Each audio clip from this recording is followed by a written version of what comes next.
আসসালামু আলাইকুম রহমতুল্লাহ। সম্মানিত দর্শক শ্রোতা, আমি এম জাভেদ ইশাহাতি। আমি আপনাদের সম্মুখে তাবির দিতেছি সরাসরি হজরত ইবনে সিরিন রহমতুল্লাহ আলাই ওনার কিতাব থেকে, যে স্বপ্নে বিড়ালকে মারলে কি হয় আর স্বপ্নে কুকুরকে মারলে কি হয়। সম্মানিত দর্শক শ্রোতা, বহু চমৎকার তাবির দিয়েছেন হজরত ইবনে সিরিন রহমতুল্লাহ আলাই। দুইটি তাবির হয়। বিড়ালকে যদি আপনি স্বপ্নে যুগে মারছেন তাহলে একটি তাবির হয়, তদ্রূপ কুকুরকে যদি আপনি স্বপ্নে যুগে মারছেন তাহলে একটি তাবির হয়। এই দুইটি তাবির আমরা জানবো ইনশাল্লাহ এই ছোট্ট ভিডিওর দ্বারা। তার আগে আমি একটি কথা জানিয়ে দেই যে স্বপ্ন হলো নবুয়তের 46 ভাগের এক ভাগ, অর্থাৎ স্বপ্ন দ্বারা কিন্তু আল্লাহ রাব্বুল আলামিন বহুত কিছু আগজাননী দিয়ে থাকেন। আমি আপনি না জানার কারণে কিন্তু লাভবান হতে পারি না। বিদায় যা কিছু আপনি স্বপ্নে দেখছেন অবশ্যই আমার সাথে শেয়ার করবেন, কমেন্ট করবেন, অথবা আমার সাথে সরাসরি হোয়াটসঅ্যাপ কল করতে পারেন। আমার চ্যানেলটি সাবস্ক্রাইব করে অবশ্যই বেল আইকন দাবিয়ে রাখবেন, পরবর্তী নতুন ভিডিও পাবেন। আসেন আমরা মূল আলোচনায় চলে যাই। যে স্বপ্নের যুগে যদি আপনি বিড়াল দেখছেন আর বিড়ালকে আপনি মারছেন, তাহলে হযরত ইবনে সিরিন রহমতুল্লাহি আলাইহি উনি বর্ণনা করতেছেন যে আপনার বাড়িতে চোর আসবে আর আপনি ওই চোরকে আপনি মারবেন।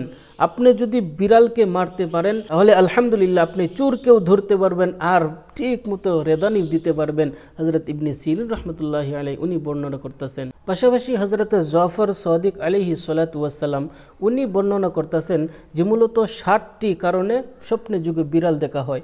এক নম্বরে হলো চোর, দ্বিতীয় নম্বরে হলো চুগলখুরি, 3 নম্বর হলো নকর, 4 নম্বর হলো বেমারির কারণে স্বপ্নে বিড়াল দেখা হয়, 5 নম্বর হলো আপনার মেহেরবান আওরাত, 6 নম্বর হলো হাসিদ, 7 নম্বর হলো ঝগড়া।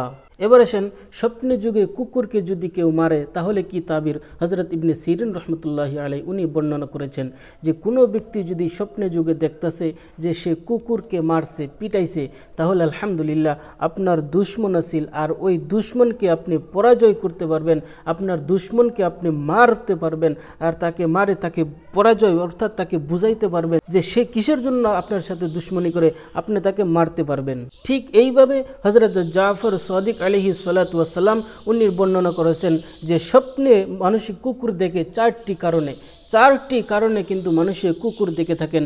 1 নম্বর হলো দুশ্মন, 2 নম্বর হলো লালচি বাদশাহ, 3 নম্বর হলো দানিশমন্দ, আর 4 নম্বর হলো চুগলখুর আদমি, অর্থাৎ আপনার পিছনে কেউ চুগলখুরি করতেছেন। আলহামদুলিল্লাহ যা কিছু বলেছি সরাসরি কিতাব থেকে বলেছি।